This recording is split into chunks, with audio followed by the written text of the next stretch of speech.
అతిథులు సత్యనారాయణ గారికి గడ్డమాల వేసి సన్మానించాల్సి కోరుతున్నాం. అదేవిధంగా దాస్యం వినయ్ భాస్కర్ గారు షాలోతో సత్కరించాల్సిందిగా కోరుతున్నాం.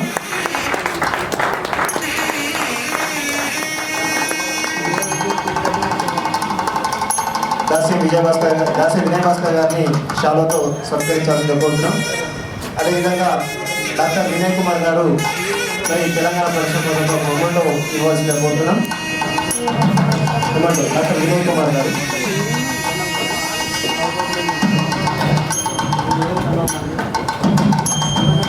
దేశ ప్రసిద్ధి కూడా మరి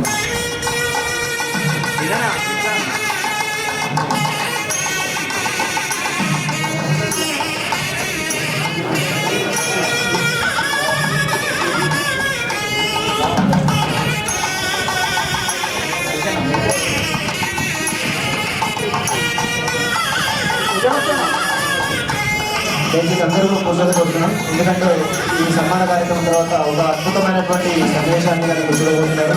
అది విశ్వల గారి మరి వారి స్పీచ్ ఉంటుంది.